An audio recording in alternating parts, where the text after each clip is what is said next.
नमस्कार, मैं हूं ज्योति सिन्हा और स्वागत करती हूं आपका दूरदर्शन के इस कार्यक्रम में जिसका नाम है कृषि दर्शन। दर्शकों, इस कार्यक्रम के माध्यम से हम आपके बीच खेती बाड़ी से जुड़ी हुई महत्वपूर्ण जानकारियां और कई ऐसी कहानियां लेकर आते हैं जिससे आप बहुत कुछ सीख सकते हैं।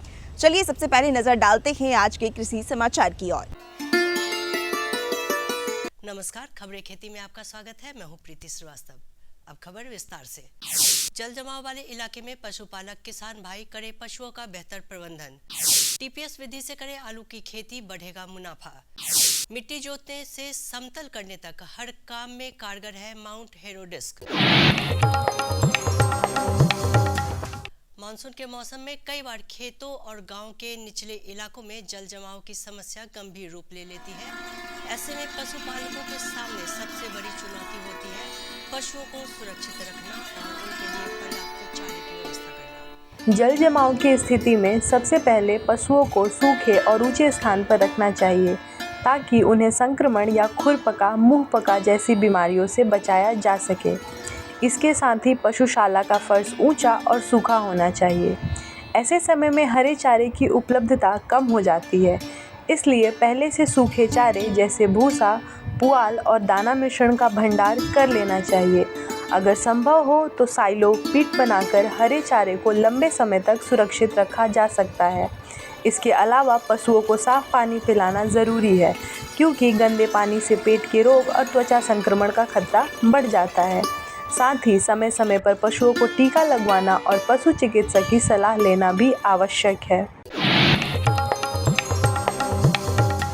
राज्य के कई हिस्सों में आलू की बुआई का मौसम शुरू हो चुका है। पारंपरिक बीज आलू की जगह अब किसान अपना रहे हैं नए वैज्ञानिक तकनीक, टीपीएस यानी ट्रू पोटैटो सीड विधि। टीपीएस विधि में पहले पौध तैयार की जाती है। इसके लिए लगभग 100 से 150 ग्राम टीपीएस बीज 1 हेक्टेयर के लिए पर्याप्त होता है। बीज को 12 से 24 घंटे तक साफ पानी में भिगोकर रखा जाता है ताकि अंकुरण अच्छा हो सके।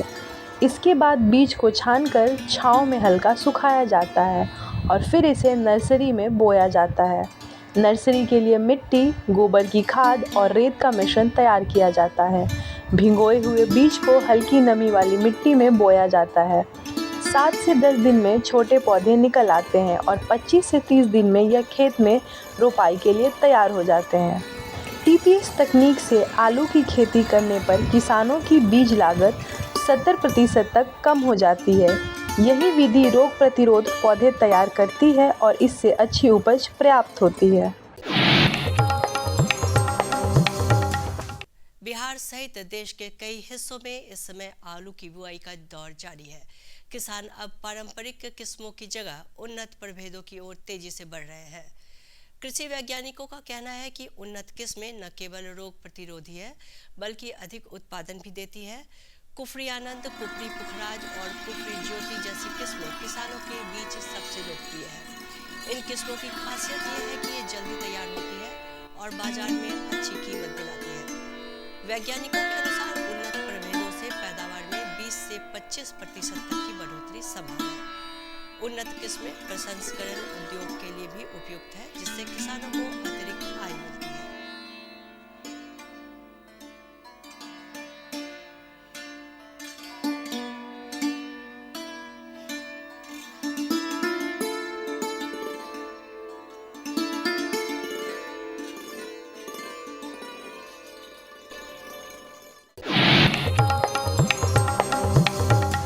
किसान भाई माउंट हेरो डिस्क बेहद ही उपयोगी कृषि उपकरण है जो मिट्टी को तैयार करने में मदद करता है। इसके मुख्य भागों में डिस्क, फ्रेम, वेट बॉक्स और स्क्रेपर शामिल होते हैं। इसका उपयोग फसल बोने से पहले मिट्टी को समतल और तैयार करने के लिए किया जाता है। बदलते दौर में कृषि के क्षेत्र में भी कई तरह के बदलाव आए हैं। नई नई तकनीक, नए नए कृषि उपकरणों ने कृषि को नई दशा और दिशा दी है, जो खेती किसानी को और भी बढ़ावा दे रहे हैं। कृषि के इन्हीं उपकरणों में से एक है माउंट हेरो डिस्क मशीन। यह एक ऐसा उपकरण है जो किसानों को मिट्टी तैयार करने और फसल उगाने में मदद करता है। इस उपकरण की खास बात यह है कि यह विभिन्न प्रकार की मिट्टी और फसलों के लिए उपयुक्त मानी जाती है। मिट्टी को जोतना, ढीला करना, खरपतवारों और फसल अवशेषों को काटना, मिट्टी को समतल करना आदि कृषि कार्यों के लिए यह मशीन बेहद कारगर मानी जाती है।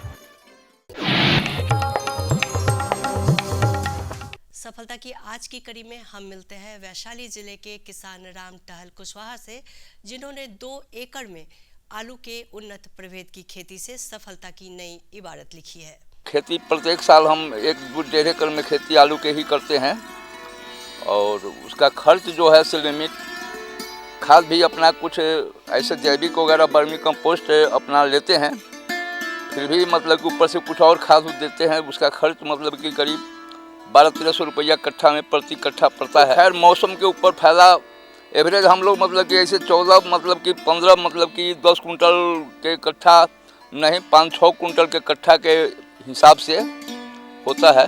अभी लगा रहे हैं, हम शुरू किए हुए हैं। आलू में देवती हम लगाते हैं अधिकतर।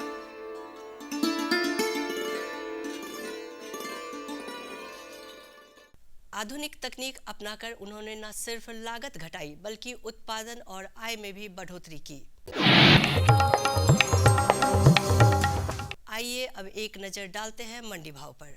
एक नज़र डालते हैं राजधानी पटना के सब्जी मंडी में और जानते हैं हरी सब्जियों के ताज़ा भाव। नेनुआ 2200 से 2300 प्रति क्विंटल, बैंगन 4000 से 4100 प्रति क्विंटल, टमाटर 3800 से 4000 प्रति क्विंटल, गोभी 5500 से 6000 प्रति क्विंटल, बंदा गोभी 4200 से 4400 प्रति क्विंटल। चलते चलते अब एक नज़र मौसम के पूर्वानुमान पर। आसमान साफ रहने की संभावना है। मौसम विज्ञान केंद्र पटना के मुताबिक सुबह एवं रात के वक्त थोड़ी ठंड रहेगी, लेकिन दिन में अच्छी धूप निकलेगी।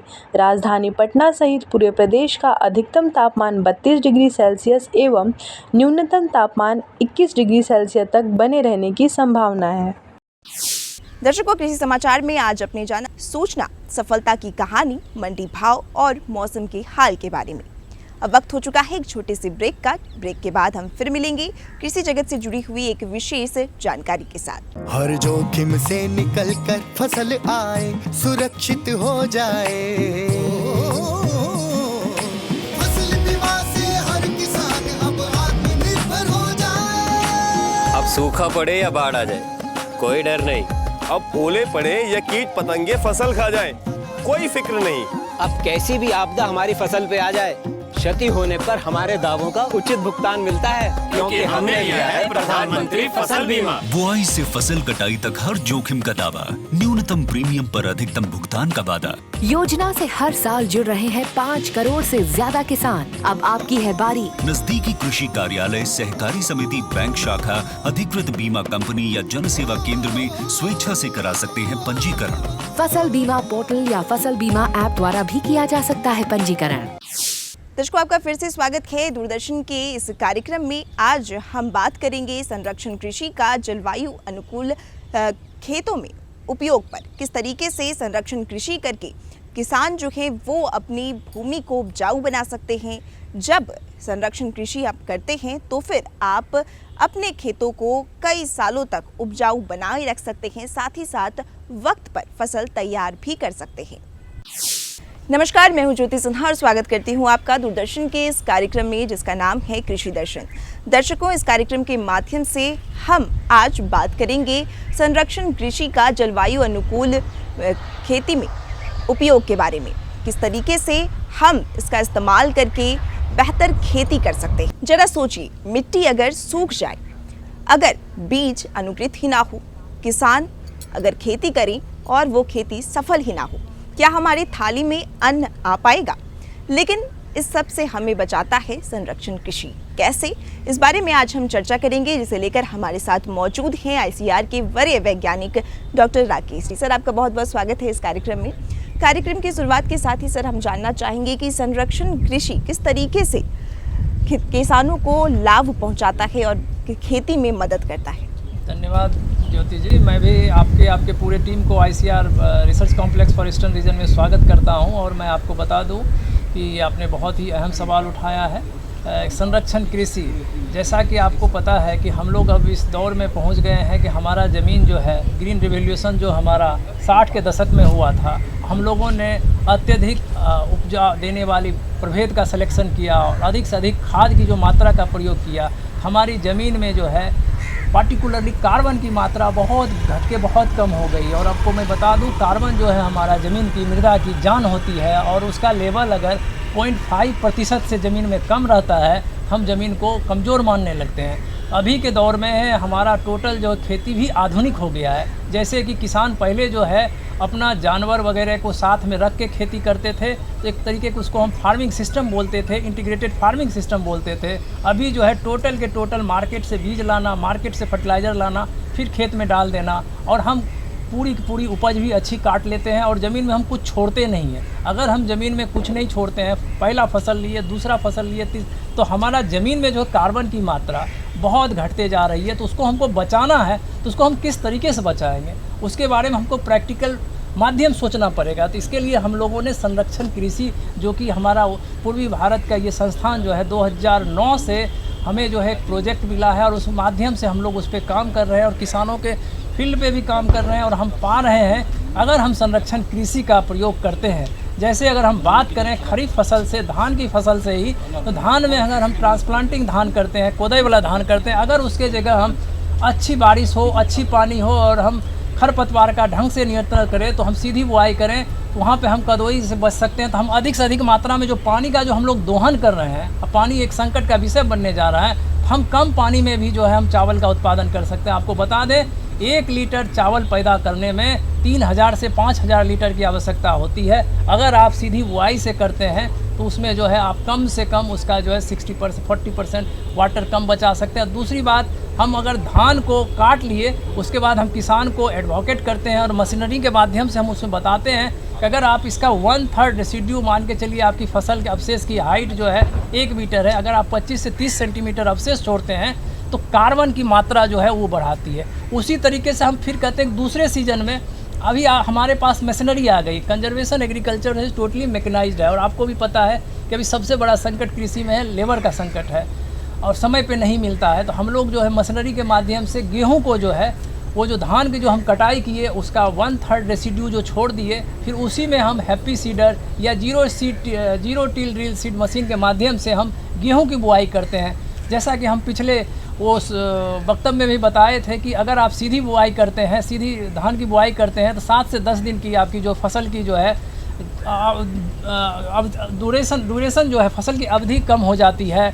और जो है ज़मीन को अगर आप बार बार जुताई करेंगे, ज़मीन में कार्बन की जो मात्रा है उड़ जाता है, तो वो आपका रहेगा। और ये जो आप फसल अवशेष जो छोड़ रहे हैं, तो वो आपका नमी को जाने से भी रोकता है। और अगर आप एक सिंचाई दे रहे हैं, जो ज़मीन में आप खूब जोत के लगाएंगे, जो उसमें सिंचाई रुकेगा, जो इसमें दोनों की अवधि में भी अंतर हो जाता है। और फसल को जो है, गेहूं के बात करते हैं, हम दूसरी फसल में आ जाते हैं, तो टर्मिनल हीट का प्रॉब्लम हम लोग के यहाँ बहुत ज़्यादा होता है। जैसा कि आप सुनते होंगे कि पंजाब हरियाणा में गेहूँ 6 टन 7 टन देती है, क्योंकि गेहूँ वहाँ पकती है, यहाँ गेहूँ सूखती है। कारण ये है कि हमारा फरवरी के बाद जो है टेम्परेचर बहुत स्केल बढ़ जाता है, जिससे क्या होता है कि हमारा गेहूँ का दाना सिकुड़ जाता है। तो हम समहाउ उसको भी दूर कर सकते हैं। और उसके बाद जो हमारा विंडो बचता है गेहूं काटने के बाद भी, तो हमारे पास आज के डेट में दलहन की जो है मूंग की ऐसी प्रजाति है, जैसे विराट का मैं नाम बताना चाहूँगा, 50 से 55 दिन में तैयार हो जाती है। तो आप 3 फसल ले सकते हैं। और वो मूंग की बात अगर हम करें, तो 1-2 पिकिंग करने के बाद, 1-2 पॉट तोड़ने के बाद, उसकी पूरी जो है बायोमास जो है, जो फसल का जो अवशेष है, उसको हम पूरी ज़मीन में मिला देते हैं, ताकि ज़मीन में जो है हमारा उर्वरकता बना रहे। बेसिकली कंजर्वेशन एग्रीकल्चर का है मकसद कि ज़मीन में कार्बन की मात्रा को बढ़ाना और उपज को जो है सालों साल बरकरार करके रखना, क्योंकि हम खेती करके चले जाएंगे, आगे वाले जनरेशन के लिए भी तो हमें अच्छी मृदा को देना है। और अभी इसी के माध्यम से हम लोग आपको बताएंगे कंजर्वेशन एग्रीकल्चर एक बहुत ही कारगर उपाय है और इसका कोई विकल्प नहीं है। किसान भाई को इसको लाना ही होगा। सर, जैसा कि आपने बताया कि संरक्षण खेती के जरिए किसान भाई जो हैं वो किस तरीके से अपनी खेती की जो ज़मीन है उसे उपजाऊ बनाए रख सकते हैं, लेकिन इसे अपनाने में किसानों को जो है किन किन चुनौतियों का सामना करना पड़ता है सर? धन्यवाद ज्योति जी, आपने बहुत बढ़िया सवाल किया। चुनौती, मैं पहले भी बताया हूँ कि किसान तो चुनौतियों के साथ रहते हैं और चुनौतियों की बखूबी जानते हैं। इसमें सबसे बड़ी समस्या ये होती है, किसान को जो है इसमें प्रभेद का भी इस तरह का चुनाव करना पड़ेगा जो वातावरण अनुकूलित हो। जैसे कि मैंने बताया सीधी बुआई का, अब हम सीधी बुआई में अगर हम प्रभेद अगर अच्छी किस्म का चुनाव करते हैं जो 125 से 135 दिन 30 दिन में पक के तैयार हो जाए और कम से कम जो है ईल्ड का कम से कम उसमें नुकसान हो। दूसरी बात होती है, किसान के पास अभी भी जो है वो मशीनरी, फार्म मशीनरी की बात करते हैं, फार्म मशीनरी का बहुत हद तक अभी भी हमारे पास जो है कमी है और उस पर जो है किसानों को कस्टम हायरिंग सेंटर के माध्यम से हम जो है किसानों को मैंने उस चीज़ से जोड़ना चाहेंगे कि कस्टम हायरिंग का, और हमारा बिहार सरकार का एक बहुत बढ़िया प्रोग्राम चला है, मैं आपको उसके जिक्र भी करना चाहता हूँ, क्लाइमेट रेजिलिएंट एग्रीकल्चर, जलवायु अनुकूल कृषि। तो उसमें कस्टम हायरिंग सेंटर का भी है और जो है जैसे कि आप बिना जुताई खेती करते हैं, किसान को अभी भी वर्षों से जो किए आ रहा है कि हम अधिक जोतेंगे, अधिक खेत को क्लीन करेंगे तो अधिक उपज होगा। तो उनको जागरूक करने की ज़रूरत है, उनको उस तरह के मशीनरी प्रोवाइड करने की ज़रूरत है। शुरू में जो है उनको ये भी बताना होगा कि अगर आपका नुकसान होगा तो हम थोड़ा बहुत इंसेंटिव भी दे सकते हैं, जबकि ऐसा कुछ भी नहीं होता है। धान के केस में छोड़ के बाकी गेहूं वगैरह में फ़ायदे ही फ़ायदे हैं। अगर आप एक दिन सोइंग गेहूं का समय से कर देते हैं, डिले नहीं करते हैं 15 नवंबर के बाद, 30 नवंबर के बाद, तो आपका उपज जो है जो 20 से 40 किलो प्रति एकड़ के हिसाब से घटता है, तो उससे भी आप बचा सकता है। इसमें मैं यही कहना चाहूँगा कि मशीनरी का अभाव और किसानों की जानकारी का भी अभाव होता है और किसान थोड़ी नई चीज़ को लेने में, अभी जो मैं बता दूं आपको, किसान ख़ास तौर पे दलहन तिलहन में भी और गेहूं में भी, तो आपको पूरे पूर्वी भारत में जीरो विधि से जो है गेहूं की जो है बहुत मात्रा में, अच्छी मात्रा में, और किसान बहुत बढ़िया से लगा रहे हैं। तो मशीनरी का है थोड़ा बहुत समस्या, और मशीनरी अभी गवर्नमेंट भी कुछ सब्सिडी दे रही है, कुछ जो है ब्लॉक लेवल पे भी कस्टम हायरिंग सेंटर खुले हुए हैं, उसके माध्यम से इसका फ़ायदा उठा सकते हैं। बस ये जानकारी रखनी है किसान भाइयों को कि समय पे हमें सब चीज़ करना है, समय पे लगाना है, समय को बचाना है और अधिक से अधिक विंडो देना है दूसरे फसल को। धन्यवाद सर, जैसा कि आपने बताया कि संरक्षण कृषि के जरिए किस तरीके से जो भूमि है वो उपजाऊ रहती है और समय पर जो खेती है वो पूरी हो पाती है, लेकिन ऐसे में हम चाहेंगे कि आप थोड़ी जानकारी दें कि किस तरीके से संरक्षण कृषि और परंपरागत कृषि में अंतर क्या है। धन्यवाद ज्योति जी, आपने बहुत बढ़िया सवाल किया। संरक्षण कृषि और परंपरागत कृषि में क्या अंतर? देखिए, दोनों कृषि ही है और इसमें मैं बताना चाहूँगा, संरक्षण कृषि जो है किसानों के हित में है। संरक्षण कृषि में हम लोग आदमी का कम, मशीन का ज़्यादा प्रयोग करते हैं, क्योंकि आपको भी पता है कि अभी जो है हम लोग का लेबर का जो समस्या है, लेबर माइग्रेशन का, और लेबर का जो है जब ये आपको चाहिए तो उपयुक्त समय पे नहीं मिल पाता है। इसमें आप मैकेनाइज्ड थ्रू कर सकते हैं और कम समय में कर सकते हैं। जैसा कि आप बता रहे हैं कि जैसे आप परंपरागत खेती में आपको 10 दिन धान तैयार करने के लिए चाहिए, 8 दिन 10 दिन आपको गेहूं तैयार करने के लिए चाहिए, 4-5 दिन मूंग तैयार। इसमें है कि आपको तैयार करने के लिए मुश्किल से 1 से 2 दिन का समय चाहिए और आप दूसरी फसल के लिए जा सकते हैं। पहला ये हो गया। दूसरी बात आप कहेंगे, अगर आप उसी खेत की, अगर आप स्वास्थ्य की जानकारी लेना चाहेंगे, अगर आप जोतेंगे तो अगर ढेला उठा के देखेंगे, उस खेत का ढेला बहुत मुलायम होगा, और जिस खेत में आप संरक्षण कृषि नहीं करेंगे उस खेत में ढेला, उसका जो है मिट्टी जो है बहुत हार्ड होगा।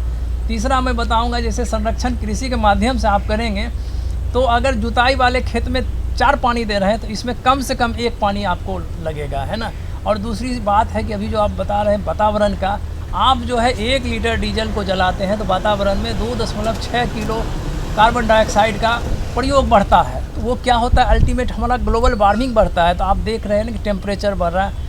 और सबसे बड़ी इम्पॉर्टेंट बात ये बताना चाहूँगा कि कंजर्वेशन खेती जिसमें करते हैं उसमें केचुआ वगैरह की जो संख्या होती है बहुत ही ज़्यादा बढ़ जाती है। और केचुआ आपको पता है वो बायोलॉजिकल टिलिंग करता है, ज़मीन को ऊपर जाता है, नीचे जाता है, जबकि परंपरागत खेती में आप जो एक्सेसिव खाद और हाई यील्डिंग वैरायटी का प्रयोग करते हैं तो ये सब कम होता है। तो इसीलिए ये जो है कम से कम आपको इसकी लागत में कम से कम 4 से 5 हज़ार हेक्टेयर प्रति हेक्टेयर जो है कम से कम लागत में, और आपको बराबर या उससे ज़्यादा उपज दे सकता है। और ज़मीन की उर्वरता की मात्रा इन टर्म्स ऑफ कार्बन जो है, नाइट्रोजन है, इसमें ज़्यादा से ज़्यादा बने रहेगी। आप वर्षों से वर्षों और अगर लगातार करते रहेंगे, इसमें आप धीरे धीरे खाद का, जैसे कि नाइट्रोजन का 25%, 20% और जो है पोटास का लगभग आप जो है आधा भी कर सकते हैं या पोटास की मात्रा को कम भी कर सकते हैं। ज़मीन हमारा बहुत ही उम्दा बना रहता है। मैं यही बताना चाहूँगा। धन्यवाद। किसान भाइयों, संरक्षण कृषि के जरिए हम अपनी उपज को बेहतर तो बनाते ही हैं, साथ ही साथ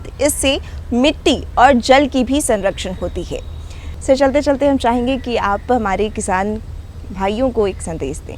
धन्यवाद ज्योति जी। मैं किसान भाइयों को चलते चलते मैं यही संदेश दूंगा कि हमारा जो है संरक्षण कृषि का जो है विकल्प जो है परंपरागत कृषि के विकल्प को अपनाएं, क्योंकि जो है संरक्षण कृषि जो है हम लोग बेसिकली नेचुरल रिसोर्स मैनेजमेंट प्राकृतिक संसाधन प्रबंधन विभाग से जुड़े हुए और हमारा संस्थान का भी यही मैंडेट है। हम लोग अपनी ज़मीन को, अपने पानी को कम से कम रिसोर्स में, कम से कम इनपुट में ज़्यादा से ज़्यादा कर सकते हैं। ये ना कि ज़्यादा से ज़्यादा इनपुट का दोहन करके और बराबर ले।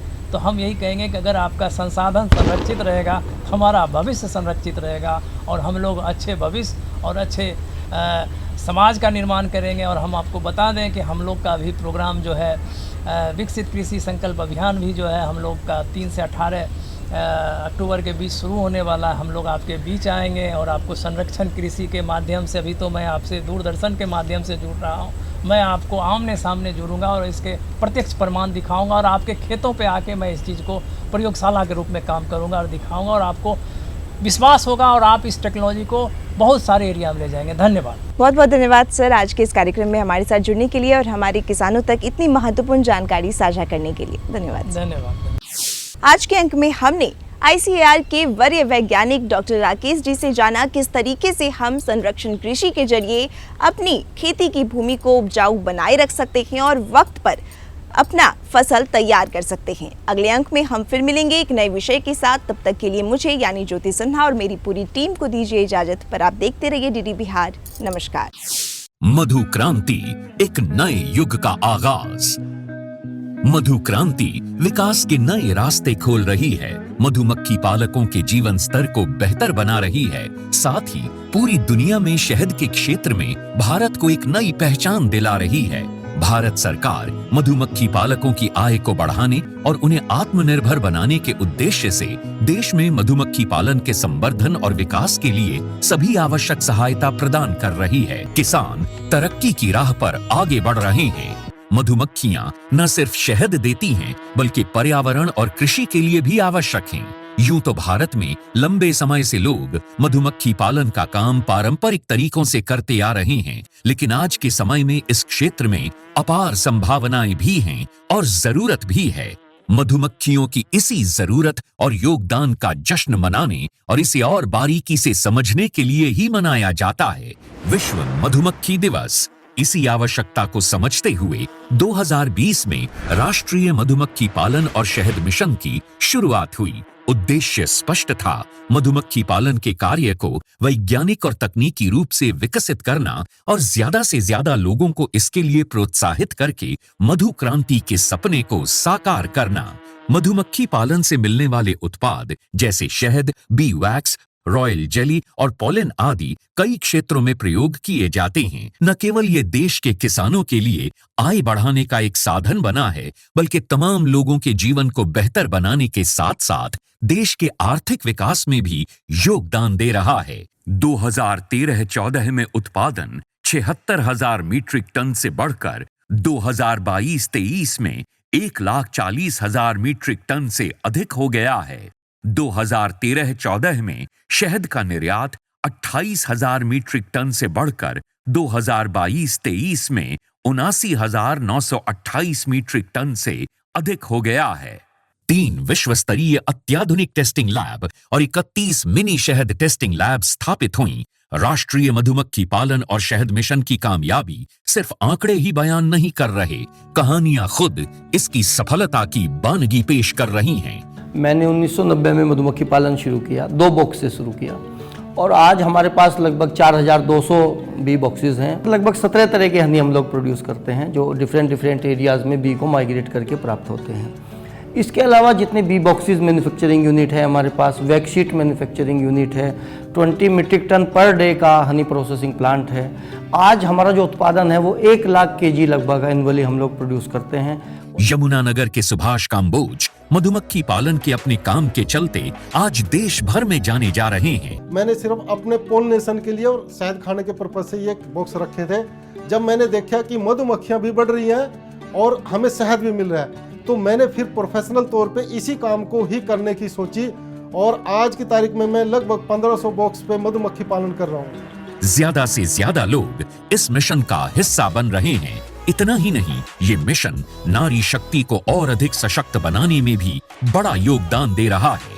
अभी तक महिलाओं के 164 स्वयं सहायता समूहों को इससे जोड़ा जा चुका है। इसी तरह मधु क्रांति पोर्टल पर अभी तक लगभग 14,000 से अधिक पालक और 22 लाख से अधिक कॉलोनीज रजिस्टर हो चुकी हैं। आज भारत प्राकृतिक शहद का 6वां सबसे बड़ा निर्यातक देश है। भारत मधुमक्खी पालन और शहद उत्पादन के क्षेत्र में सारी दुनिया के लिए एक मिसाल के तौर पर उभर कर सामने आ रहा है। मधु क्रांति आए और रोजगार के अवसर बढ़ाए। दर्शकों, आज के इस अंक में इतना ही। हम फिर मिलेंगे कृषि जगत से जुड़ी हुई कई विशेष मुद्दों के साथ में। तब तक के लिए मुझे यानी ज्योति सिन्हा को दीजिए इजाजत। पर आप देखते रहिए डीडी बिहार। नमस्कार। हमारा पता है कृषि दर्शन, कमरा नंबर 203 द्वारा केंद्र निदेशक, दूरदर्शन केंद्र पटना, फ्रेजर रोड, पटना। आप हमसे ईमेल के माध्यम से भी संपर्क कर सकते हैं। हमारा ईमेल है directorddkpatna@gmail.com या kddkpatna@gmail.com।